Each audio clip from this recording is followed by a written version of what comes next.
There is no intelligence in artificial intelligence. 95% or so of AI implementations fail, not because of AI. The ones that know the most about what AI does or does not do, their kids don't use it.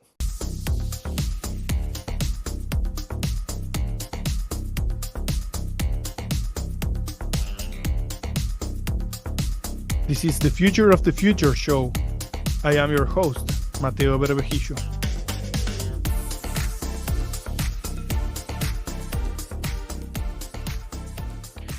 AI is forcing leaders to rethink everything, from technology strategy and organizational design to governance, risk, and the future of engineering talent. Today, I am joined by Timothy Serewicz, a veteran technology executive, CTO, and AI strategist who has spent decades building engineering organizations, leading complex technology initiatives, and helping executives translate technical complexity into business decisions. Drawing on experience that spans enterprise technology, open source, infrastructure, and board-level advisory work, Timothy brings a practical perspective on what it really takes to lead in the age of AI. In this conversation, we will explore the biggest risks executives face when adopting AI, where smaller and on-premise models may outperform frontier systems, why many technical leaders fail into the player coach trap, and what engineers need to do today to remain indispensable over the next decade. If you're interested in the intersection of leadership, technology, strategy, and AI, you are going to enjoy this one. Tim, thank you so much for being here. Thank you so much, Mateo. I'm really happy to be here.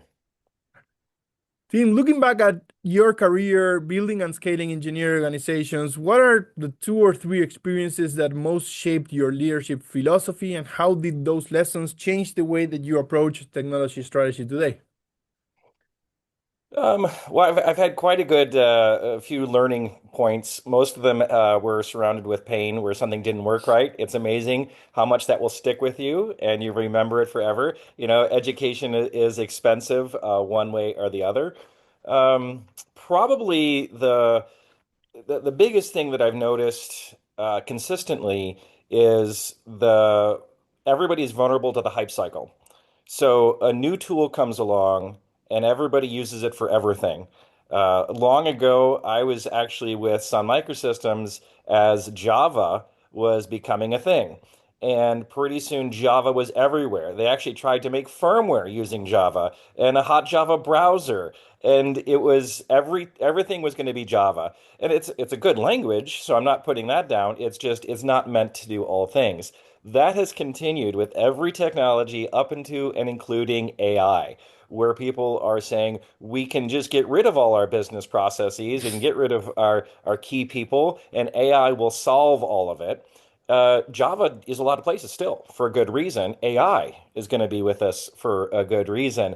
But understanding that when somebody's selling you a product, maybe they're going to encourage you and not point out where all the negatives are. So be steady, have a proof of concept, embrace new technology at a very reasonable pace, and make sure that your business is still doing business as you get to it. A lot of people set it down saying, first person, first mover will be there first. That's a good thing.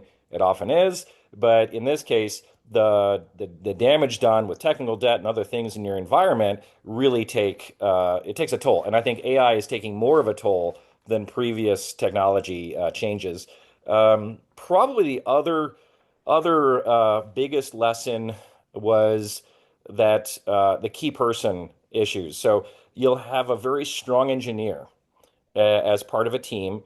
And it really, you can make any chart, any flow that you need to, and beautiful graphics. If they have not signed on for this project, if they're not really embracing it, and they understand, and we all have a clarity of the trade-offs, and that's what a good CTOs really should be about: the clarity of trade-offs. We can do this, but it costs us that. And if you cannot get your key engineering to embrace that, they might have a different value. So they love this tool. They love this process that they spent 6 months doing. And you can say, well, we can keep that process. We don't need. The business doesn't need. So that makes you happy. But we're at risk of these other things. And that's probably something I see every place I've gone. I've gone to a lot of organizations. I've talked to a lot of leadership. I've talked to a lot of engineers from entry level to senior, and it is a consistent thing. Is key engineering and then the clarity of trade-offs. So if you can't align those two things, then you're just going to have a lot of extra work done without progress. Process without progress, as I like to say. You just gave me a few titles for the episode, right? Everybody is vulnerable to the hype cycle, the key engineering, and the clarity of trade-offs. I love it. Um, when advising CEOs and boards on AI adoption, which issue creates the most risk today, and what are the biggest misconceptions executives still have? Uh, that AI is intelligent is the biggest misconception that executives have. That they do not yet and I've given a lot of talks and conferences on this, that there is no intelligence in artificial intelligence. It is still it's predictive based off of training data and inference and weights and so many things. They're used to finite systems where if you run a system, you get the same output every time. And as I say, it's the philosophical river. If I put my hand in the river twice, it's a different river, but it's still the same river.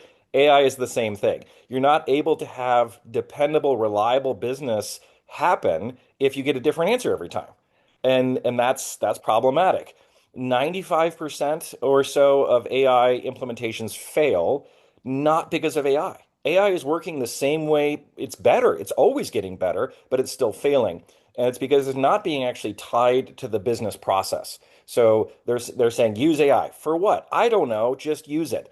Right. Well, that okay, boss. I guess we'll use AI. We don't know how or why, but sure. Um, the understand that it doesn't do all things. For example, some big tech companies have used it for support.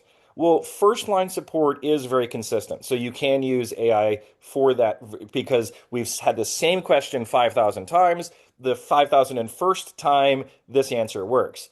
But customer support is surprisingly organic. It does not follow because it's a person that's reporting it. So it doesn't follow logic. It's that same, did you plug it in? Yes, I'm telling you I plugged it in. And they never plugged it in. Well, Right. AI can't tell that. AI cannot say, are you sure? Is the light on? Did you plug it in really?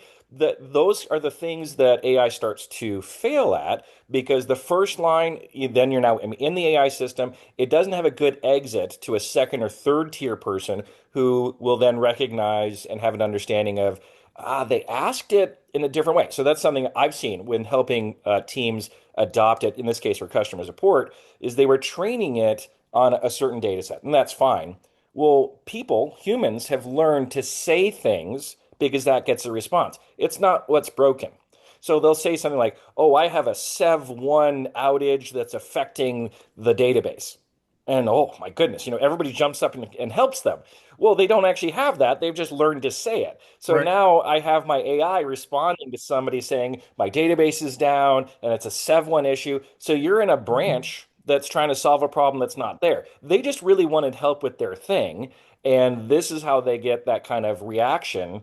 And that's where AI fails. So, as with many things, AI is good for some things, but it should not be used everywhere and should be tested more. So, if you actually understood your workflow, which a lot of leadership don't, and then you say, well, the AI has to do that. What's happening instead is we bought the AI. Now you worker staff need to figure out how to use it. And it Yeah. should be the other way around. It should be worker staff, what is your job?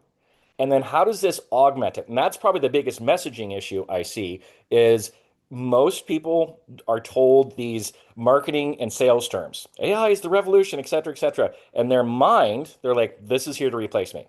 That's what it is. Yeah. You've lost all motivation to use it because I'm being replaced. If when this should be your intention, if it's saying this is your leverage tool, this is the a lever.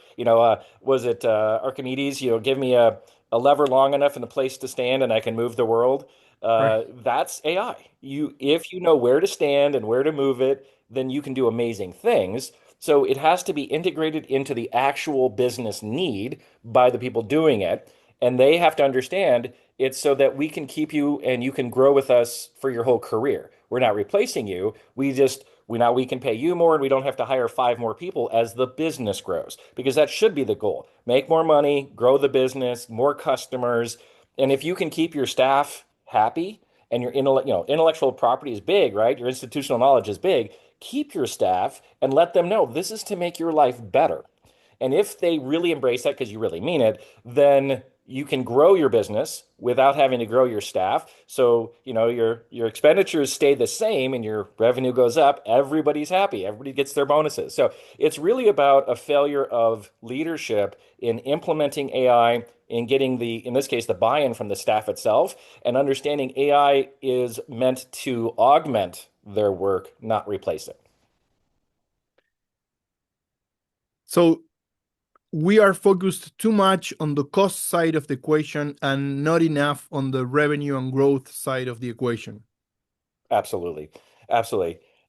It's to a large extent, and this is, one of the things you mentioned we'll talk about is we're going to talk about are you a leader? Are you a technical individual contributor and so forth? That's a common issue where the people who are best able to advise on the technology aren't good at advising on technology. They're good at doing that technology. Yeah, So it's that the leadership, when I talk to CEOs or CFOs, CEOs tend to know a little bit more. It's the other areas, so the operating officers, the chief financial officers, they just think it's another widget. They don't understand really what it does or doesn't do. So they're like, oh, we're supposed to have, it's sort of like we buy trucks to drive around our fleet of trucks for our business. Oh, well, we buy another truck. They see yeah, it as a line item and it's a tool, not understanding that, yeah, a truck is a useful part of somebody's job to drive them to the job site, whatever the business is. But it's more than that. It's more like a cell phone than it is a truck. That worker is going to carry it everywhere they are, and they're going to leverage it in every task they do. A truck yeah, gets you to the job site. So that understanding, like how I explain it, this is where CFOs go, oh, that's how we have to do it. It's not just another thing, an expenditure. It's a tool to do the job, not just get yeah, them there. And then they start to understand it. Those kinds of translations are what's really missing in a lot of places. So the C-suite doesn't get the real nature of what they're buying. They've heard they need it, and sometimes it's board pressure. The board has heard it, and yeah. when cloud was getting big, I had a conversation. I think the person was joking, but I'm not sure because he says, "Well, I think we need at least one cloud, maybe two, because the board has been asking about it." And I was like, I hope but it was said just enough that I was like, is he kidding that you what two clouds? What they didn't even know what he's asking for. He's like, I need one of these, maybe two. I don't know. Let's see. And AI is sort of like that. Like, well, if we need one, maybe two's better. And okay. Um, can you share a recent example where an executive team wanted to move faster with AI, but you had to balance innovation against security or privacy or intellectual property or operational risk? And how did you do that? Well, I think every circumstance that I've interacted with that has been the case. And as with many things, it's trade-offs. So you will be trading off things. Something I've one of my favorite sayings is we can either have it fast or we can have it cheap or we can have it good. And you can only choose two of those. Yep. So with AI, if you're okay, we're in a hurry, well then something is it going to be good quality or are we going to spend a lot of money to implement it? And this same thing, if there was another way to do it, I would add security in there. And that's usually the first thing that is ignored is Mm. security. So I've spent a lot of time with security and building security teams, and it's everybody nods and like, don't we have a security team? And that's sort of like, well, yeah, you have locks on your door, but you still walk around, you turn on your exterior lights, and you have other practices. It's not just I have a lock on my door. I have to lock the door. That's an integral part of it. It has to be used. So I'd say it's actually which projects haven't had those issues is probably the smaller group because Right. every time I've seen an AI implementation, they don't even know where their intellectual property is going. Because I've talked to people who let's say they were using some sensitive information, and I was like, okay, well, you're using AI and you understand where it goes, and you're like, yeah, well, we're just not going to paste stuff in there. And there was an agreement, so I was reviewing an agreement with a subcontractor, and it said we won't use your data to be trained on. It was very particular, and I was reading like, okay, they won't use our data. And then I said, well, what about our API calls? What about our references to that data and then the returned information? What about that? They didn't answer.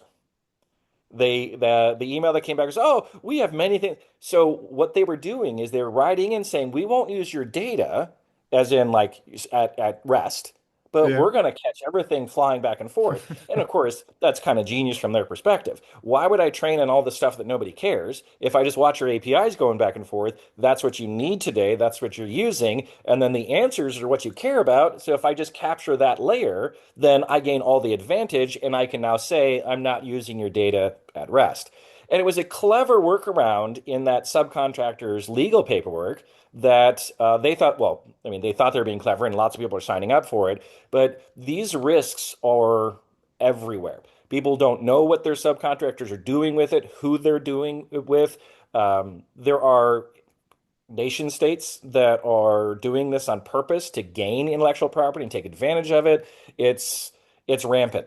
If you saw how much goes out the door, then you would probably not use a LLM at all. It'd be all SLM and RAG based, and there'd Yeah. be minimal API calls leaving your environment. It's really amazing how much people, again, they think that it's a person. They think it's a trusted consultant that's working for them, and instead it's it's like leaving messages on the wall of a subway and saying, well, no one will steal this. It's fine. I'll leave my message right here and everything's on a subway. What? Yeah, but that's the level of misunderstanding of how AI works that has permeated everyone. Some organizations have gotten a little smarter and they say, okay, we're only going to use one vendor, and that one vendor has told us that they're going to keep our stuff safe. And now we're back to that legal paperwork I was talking about. When they say they keep it safe and proprietary, what do they really mean? Yeah. And in some industries, fintech, this is a huge issue. They have so many compliance things going on, and most banks are pretty smart and slow and very conservative as they embrace it. But I've seen some choices that I would are questionable. And in the healthcare space, healthcare and legal, there's a law firm here where I live in Austin that I know for sure is sharing their clients' data with the world by sending everything to AI. And and I was like eyes bugged out of my head. Wow. You're doing what? And like, oh yeah, we copy and paste everything into this tool and it fixes it for us. So we're saving all this time. I'm like, everything? Yeah, all the documents, all of the paperwork, and they're handling some big clients. Those clients don't know that their lawyer is putting everything into Yeah. the eventual training data of AI. This is rampant. So it's really who's smart enough not to do it, as distinct from who is doing it. So we're living in sort of a wild, wild west scenario right now of hype adoption of technology. Some things will change. There's growing interest in smaller and locally deployed models. Where do you see those SLMs and on-premise AI outperforming frontier models? Why should business leaders care about sovereignty, latency, cost, and data control? And what's the future of all of this? Do you think there's a sort of a realization, a reckoning coming where people will go like, oh crap, you know? Absolutely. The real cost of AI, as in like monetary cost of AI, is not yet appreciated. Some of the big providers have started moving to token-based pricing, and people were running out of tokens in one day. Yeah, And then they're seeing their prices go up. And that we're still not even to break even. So some of these organizations are losing billions and billions and billions a year with a B billion. And just because they're in this race. It's the prisoner's dilemma. I don't want to be the first one to stop, Anthropic tried a little bit by saying, maybe we shouldn't push so hard into this space. Maybe we should Yeah. slow down, everybody. And that was because they saw where this is going. They're all building out data centers. They're spending, spending, spending, and the demand for it is not appropriate to the price. It's not an efficient market right now. So people are using it, and that's of course that's been the model. As long as you're the only one that does it or one of few, try it, you like it. The first try is free, which seems a little bit like drugs, but then the next thing you know, you're addicted to it and you must use it. But once the real price shows up, that's the reckoning that is coming. And these companies cannot just spend money forever. Some of the big providers that are based in the US have already talked to the US government saying maybe this should be nationalized, meaning we can't keep up this capex. Yeah. No one can. Yeah. So let's socialize the cost. Let's all the citizens can pay for the cost, and then of course we'll benefit. So no risk, we get all the profit. What a great business model. But that's what will happen. And when the real cost shows up, and that I realize that my AI spend is far more than I was spending on my previous IT staff, it will become something like all of my labor costs are less than my AI cost. That's what's coming. Is your typical business will be looking at more AI than all of their labor. When that happens, there's two choices. We go back or we find a way to lower the cost. Mm. SLMs and other, types of local models, DeepSeek, there's some lower cost models, and open source is going to be key here. That you're going to see more on-prem and SLMs. So that it's sort of like the concept of a cache hit. If I can answer the question locally, answer the question locally. So they'll still have those expensive, token-based contracts, but the amount of traffic where people are hitting, I have 52 agents running, using 10,000, tokens a minute, that is going to go away soon. And a smart company is already looking at it. That's a small percentage, where in SLMs would be a key way of doing it. Hosting your own LLM is a lot. Inference work, the training data, all of that, very expensive. If it was me, I would be looking at a lot of SLM and RAG implementations so that yes, I retrieve the information once. I have what I need. I'm training my needs pretty well, my own documents. I'm keeping it more local. It's safer, not safe, but safer data. Then my actual token cost from a big provider is now minimal, and it'll get smaller and smaller and smaller over time. And then you mentioned smaller devices. With Zephyr and other tools, I can have IoT devices, edge devices with AI on it. They don't need to go out to the internet. They can hit my SLM and do everything they need. So my business world can then move away from AI everything into local AI that is just kind of getting updates and references to the exterior world, and my costs are going to go way down. That's the only way that this will be sustainable. And what will also happen is you're going to see people trying to hire more people. It's not going to go well. Yeah. Um, I know nobody has the crystal ball, right? And if we did, we will be making money in the with stock. But what's the sense of timing for this, right? We had the SpaceX IPO, Anthropic is privately doing that IPO, OpenAI is doing the same thing. Um, when when is your sense of that reckoning coming? Are we talking end of 26, beginning of 27? But my guesstimate is mid 2027, unless the government steps in with some sort of nationalization, because everybody's rushing. Suddenly, everybody's rushing towards IPO, Yeah, and it's because the cost is just not sustainable. Though right. there's data centers that are still being built that are never going to be used, really. Um, and so when it was $74 billion IPO, that's the by being first like that, there was so much money pulled Yeah, out of the market into that IPO that is there that much waiting to go into the other ones? By being that first person into the market, now they have that capital, they can use it, and the prisoner's dilemma looks a little different. They've taken the possible money from others, so now they're going to scramble.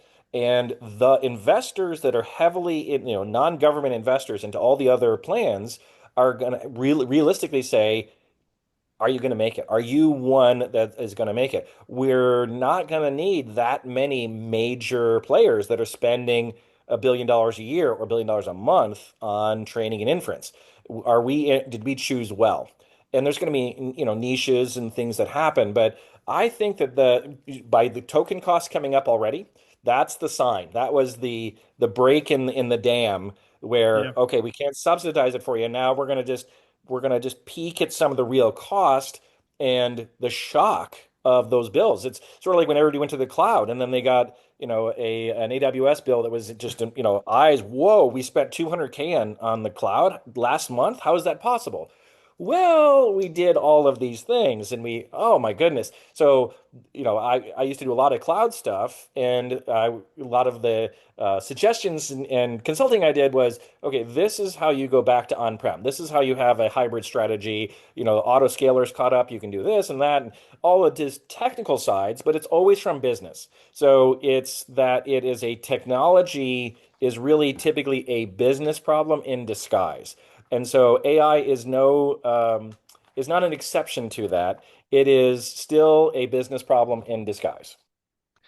Do you think some people are talking about AI FinOps? I'm not clear who is going to be controlling, who should be controlling today that cost, right? Because when you talk about cloud, AWS, GCP, Azure, whatever, there's someone that is monitoring that.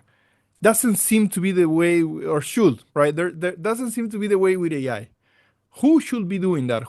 Is that the CTO? Is that someone FinOps? What are we talking here? Well, the spend is everybody's job. So, it doesn't, if you have a person who, leaves machinery running, isn't paying attention to whatever the machinery is, and it costs a lot of money to operate, then it's everybody's job to keep track of that. So we're all trying to increase revenue and then decrease our costs. So AI at the moment is pretty much misunderstood. The CEO tends to be the one pushing it the most because he or she is often the person that is in that board meeting and especially the executive meeting. So you might have your CFO, your CTO, and COO in that room for the main meeting, and that's good to kind of review and go over things. But when the executive session happens, it's usually just the CEO sitting there. Yeah, And that's where the pressure starts. That's where it's why aren't we using AI? Why aren't we doing this? Why are staff costs so high? Our coworkers and our peers are telling us that they're saving money with AI. How come we aren't? yeah. And of course, there's no verification. They're just hearing it. That's the hype cycle. And so, after the executive session, the most C-suites, he walks out of the room. They're like, "Go, let's go get a dinner and a drink," and they have the talk. And the message that flows down board to CEO, CEO to the others is more AI. So the cost factor is really maybe brought up, and that bubbles up from the financials documents a quarter later. So the CFO says, "Look at this spend going on," and then they're like, "Okay, well, we've been told this is the way forward. We don't know why they want it or how to implement it, but we better do it. So who do we cut? What do we cut out of this?" And that's where they start to make real poor business decisions Yeah. because governance and business decisions are what people they don't understand. That's what holds up technology. Technology is the nervous system that should keep all the muscle of your business and the brain together, and they think that that's actually muscle instead, and that's where the problems come. It's really a governance issue and a leadership problem wrapped into misunderstanding technology. Which brings me to my next question. You said, okay, we have to control costs. Now, what do we do? Who do we take out? And many businesses are taking people out, right? Many businesses are flattening organizations, and many businesses are even going super far on demonizing the middle management layer and going like, oh, we don't need them, right? We just need a super flat organization, and leaders can be player coaches, and they can just have one leader monitoring 50 people and actually doing the same work that they're doing. What are your thoughts there? What do you think about the player coach theory? How does it limit the performance, and what behaviors distinguish leaders who really make the transition in the right way? Oh, yeah, it is a very common thing because especially talented individual contributors, they tend to earn fairly good salary. So you cut the big checks first. Okay, who are we spending the most money on? Let's get rid of that one, and then that one, and middle management. Every organization has a little bit extra, or used to have a little extra, and it was just kind of like as we grow, it's better to have a little padding. So like if you're going into winter, having a little extra meat on you is a good thing. Same concept with businesses. The idea is we can cut that out with AI because AI just magically does this stuff for us. The biggest issues are when you're cutting, it only works if AI does everything that was promised. And so the biggest leap is will AI do all? And I've had a long, somewhat contentious conversation about it will, it has to. And it's like, well, I've been around IT long enough to know that that's not always the case.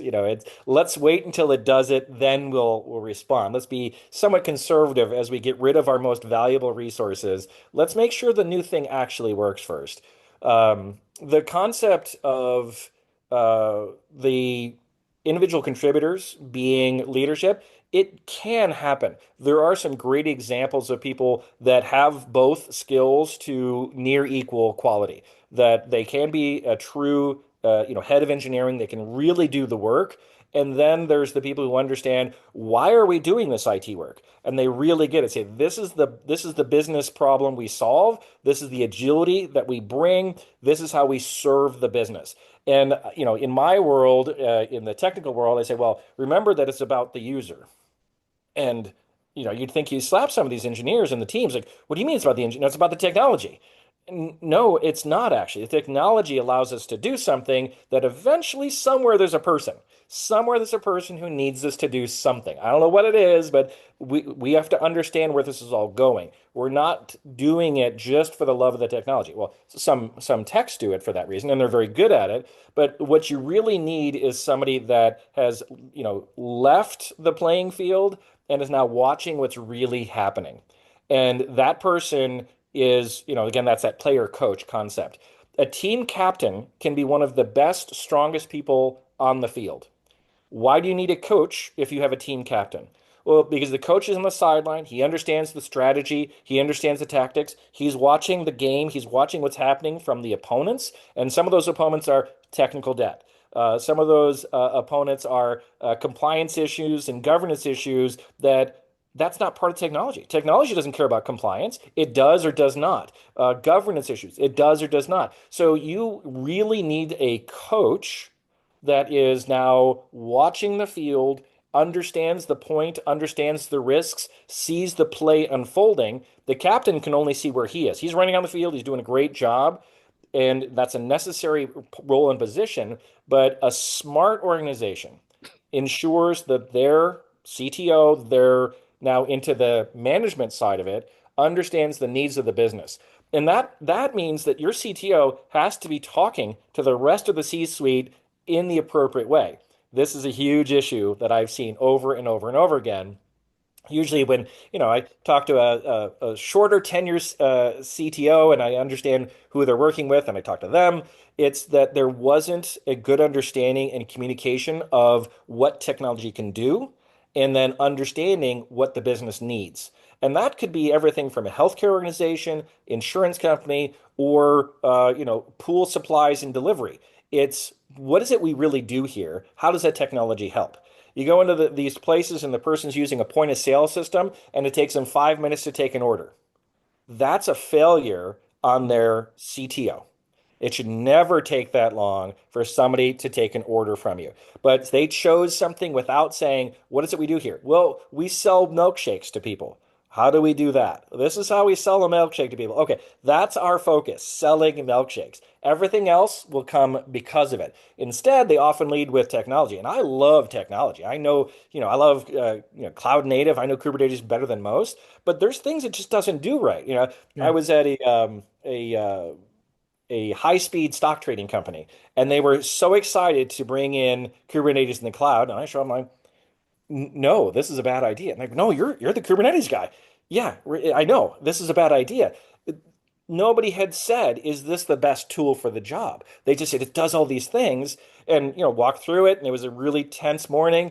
And then there was like, okay, well, it is what it is. I was like, don't just trust me, let me show it to you. And that's what a good CTO should be able to do. Here's the business reason, here's the governance issues, here's what the board really is asking about, and let me show it to you. So it's not just another hype cycle. It's not just I say it because I say it. It's I can do the proof of concept. I can show you these actual case studies. I can understand the technology, understand the business, and translate it in both directions. The captain on the field, that's your head of engineering, that's your key, engineering folks. That might have been your CTO. When you're going from 0 to 1, it's often found that you hire somebody, say, here's your title, here's your CTO title, and Yep. now write code as fast as you can. Yep.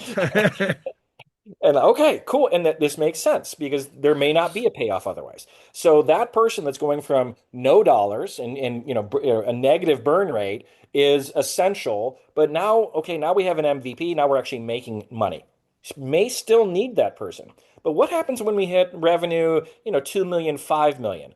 Well, now the head of engineering, who was essential and has that title, now we have our investors are showing up because we have Series B, Series D, maybe strategic investors Yep. coming in.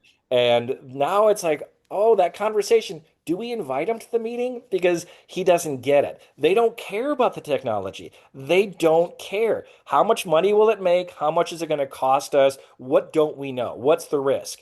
And for some of these this is their baby. They've spent so much time building this, sleepless nights building this MVP to have this non-technical board member or investor come in and say, "Yeah, that's nice. Just tell me the one thing I have to remember about this tool." What do you mean one thing? There's a million things. It's amazing. Having built stuff, you get that kind of ownership of it. But it's again, we're here for business. We're here because we're selling to somebody, the end user eventually. But for right now, this strategic investor is our next layer up, and that's why oftentimes there's different people. You need cowboys in those startups. That they'll spend 20 hours a day doing it, 5 jobs. They're good at it, but you don't want to ever invite them to a coffee meeting. And then there's a different person that can walk into it, and it's a cliche, but there's a lot of business done over golf and a drink at the bar afterwards. And that's where your strategic investors, they feel comfortable. They go, okay, this guy gets it. Okay, we can go forward. We can trust him. He didn't cheat at golf. He's probably not going to cheat us later. He gets the why we're here. He gets what we want to do here. We can talk to him, and he gets it. And that getting it part, that's the coach. I wrote a little poster article, and the CTO is like an offensive coordinator to a large extent. If you're football, U.S. football, not world football, so American football, offensive coordinator. That's the person that's helping your business. That's helping the team. They're watching the game. They're seeing the plays unfold. They're helping call the next play and making sure it happens. And they're talking to the coach on the field, maybe the quarterback. That's your CTO, that they are watching what's going on. They understand the team. They understand the players, how it fits, what we have, who's injured, who's out, and they're making those calls. That's what your CTO should be doing as well once you're to the stage that you have the team. So the person who cobbles the team together, that's a different role. And so that's that whole player. You don't want your captain on the field trying to do 2 jobs. They Yeah. should be the captain on the field. That's your head of engineering. And once you're wanting to make larger company moves, you're actually making money and going out in the world of different types of sales and mergers and acquisition. You need somebody who understands that business, even though it's the same title. Yeah. Tim, one last question to you. AI is changing everything, the way we work, the way, engineers do coding, knowledge work, etc. Um, for engineers that might be listening, right, and wondering about the future of their work, what are the type of skills, mindsets, career investments you would recommend for them to remain highly valuable over the next 5 to 10 years? Surviving is the best thing you can do. That's number one. The, one of the issues that's going to happen with AI is that it probably won't do everything that's been advertised. Not for a very long time. Once quantum, and we have universal computers in quantum where we have an organic system. When an organic quantum system can then operate AI, Mhm. that's where we're really going to have less need for a real developer. Until that, and when and if that happens, it's going to be some degree of need. So we may not need 100 developers, but we're going to need some. And what I would actually say is the opposite side is from a management. If you're a board member, if you're a CEO, you're a CTO, you should be looking at how do we keep our good programmers? How do we keep our good developers? They should not be looking at replacing. And here's why. Right now, there's been an impact. AI has been an impact. A lot of businesses said anybody can operate it, and they went to people, places that were willing to work for very low money, but maybe weren't actually very talented at it. Mhm. And they're generating a lot, but there's very little quality to it. It's AI slop, as they say. So what's happening is that this is being found out. We used to have 5 nines, and then it was just 4 nines, and now there's organizations that are at 1 9. So yeah, we're up for 88% of the time. Mind blowing to me. Like that's crazy. But that's what happens when you take developers, talented developers out of it. Every organization that wants to be around, now if you're 18 months from your exit and you're like, it's Project Feedlot, we make it look fat, we sell it and we do our next gig, maybe not then. But if you really want an ongoing business, if you're going to be here more than a couple years, then what you really need is a core group of developers at the various stages of their career. So I need some senior developers, and I need some middle developers and some entry level developers that are learning. Because eventually, my senior developer is going to retire, he's going to find a Yep. better deal, and whatever that is. But you're going to need to build your own pipeline of good people that are learning the business. This is how we do things. This is why we make these choices. This is what we do here. And you'll have to have that your own pipeline. I would much rather have 10 amazing developers in that pipeline and AI than 500 someplace else that are effectively unskilled but promise me they know what they're doing. Right. So Right. if you can survive to that point, so keep in the industry to survive to that point, then if you're good and you've been practicing your skills, there's going to be a need for you. People are dropping out of STEM schools in the US fast because why would I spend this much if you're going to, change it to somebody who just said they have that degree and they don't, why do it? So STEM was already low and it's just getting lower. So Right. qualified, talented people is definitely going to be a high need soon. I don't know how soon, but when the AI price goes up, that's when they really become a need. Yeah. The Yeah. other thing is, I know a lot of AI people, like hardcore AI people. The ones that know the most about what AI does or does not do, their kids don't use it. Their Right. kids, a lot of them don't use computers at all. And this is what my own son and others, I'm like, learn how to do it on paper. That's what you should be practicing. If you can write it out on paper, what is it I'm trying to do? Code, if you can still if then else, basic stuff like this, then that builds your brain and the pathways in your brain so that you know what should be. This is the path of what should happen. If you actually understand that relationship of how the software works together, how things work, then you can go to AI and say, do this thing for me. And you can guide it and then check that it's working. Right now, people are saying, make something and hoping it works. So you actually need to have that mental pathway. So the best thing you can do is not use AI. Write your code, do the task without AI as much as you can. Now, these silly companies saying you have to spend as many tokens as possible. Well, that's already ending. That was a mistake. But write your code as best you can because a good manager, a good CTO, I don't care if you wrote the code by hand or you used AI, does it meet the needs of our business? And was it an economical way of getting it? I might have somebody who says, I write 50 lines of code a day, but it's beautiful and it works. And now we have this efficient, beautiful, secure software. I want 10 of that guy. Right. The other person says, well, I wrote 50,000 lines today, but I don't know if it's secure. I have no idea. A lot of cybersecurity issues are actually business problems. They're not a bug. I didn't think about it. If you put it into the cart and then you add to the cart later, then you only check out and you pay for the small cart instead of the big cart. That's a business problem, not a cybersecurity issue, but it's still a risk. So AI happily does that for you. Oh yeah, here's your cart, $1 item. And then I go to a different browser and I shop and I buy $10,000 worth of stuff. And now my browser, back browser tab one, check out. My session checks out. I pay $1 and 10 grand of stuff shows up from Amazon. That sort of stuff happens because AI says, this is what you asked me to do. You asked me to have these things, this functionality. Nobody said not to, because the intelligent developer who's sitting there writing the 50 lines of code goes, well, wait a second. If I do it this way, anybody with this card ID, and it doesn't refresh. I mean, I'm not checking your cart every time for checkout. Right. That's something humans do. Now, somebody's going to program AI to do it because I just mentioned it, but that's just one example of Right. why every smart CTO still has an educated, dedicated developer staff that they are fostering with their intellectual property to keep the business going. So that's how survive, get your paycheck, survive today, keep practicing by hand because eventually me and you and others will tell enough C-suite folks that they need to have real developers on they don't have to be in your office.